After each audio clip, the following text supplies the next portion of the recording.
মানবতাবিরোধী অপরাধের অভিযোগে ফাঁসির রায় মাথায় নিয়ে ভারতে নির্বাসনে থাকা সাবেক প্রধানমন্ত্রী শেখ হাসিনা আগামী ডিসেম্বর নাগাদ দেশে ফিরে আদালতে আত্মসমর্পণের পরিকল্পনার কথা বলেছেন বার্তা সংস্থা রয়টার্সকে। দেশে ফিরলে গ্রেপ্তার করা হতে পারে বা মেরে ফেললেও তিনি ফিরে আসার ব্যাপারে দৃঢ়তা প্রকাশ করেন।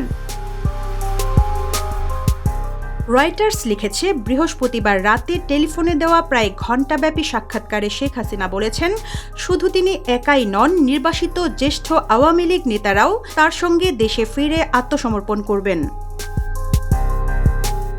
ছাত্র জনতার অভ্যুত্থানে ২০২৪ সালের ৫ আগস্ট ক্ষমতা হারিয়ে দেশ ছাড়ার পর এই প্রথমবারের মতো কোনো আন্তর্জাতিক গণমাধ্যমকে সরাসরি সাক্ষাৎকার দিলেন ৭৮ বছর বয়সী শেখ হাসিনা। এর আগে তিনি বিভিন্ন গণমাধ্যমের লিখিত প্রশ্নের উত্তর দিলেও সাক্ষাৎকার দেননি। বাংলাদেশে এখন আওয়ামী লীগের রাজনীতি নিষিদ্ধ। দলটির সভাপতি শেখ হাসিনা নিজেও ফাঁসির আসামি।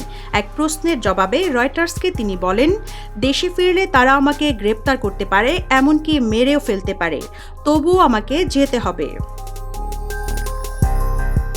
শেখ হাসিনা বলেন, আমার দলের নেতাকর্মীরা চরম নিপীড়নের শিকার হচ্ছে। যদি মৃত্যু আসে, আমি চাই তা আমার নিজের দেশের মাটিতেই আসুক।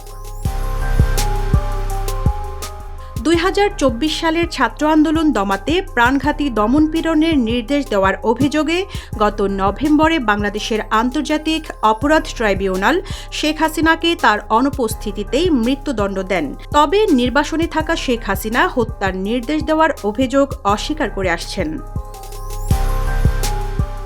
রয়টার্স লিখেছে, শেখ হাসিনার এই প্রত্যাবর্তনের সিদ্ধান্ত বাংলাদেশের রাজনীতিতে নতুন করে বিভক্তি তৈরি করতে পারে। আবার শেখ হাসিনা ফিরলে তা ভারতের সঙ্গে বাংলাদেশের সম্পর্কের বরফ গলাতেও সাহায্য করতে পারে। প্রতিবেদনে রয়টার্স বলেছে, শেখ হাসিনার এই মন্তব্যের বিষয়ে বাংলাদেশ সরকারের মুখপাত্র এবং ভারতের পররাষ্ট্র মন্ত্রণালয় তাৎক্ষণিকভাবে কোনো প্রতিক্রিয়া জানায়নি। Rizwana Rinti, news desk, Ittefaq.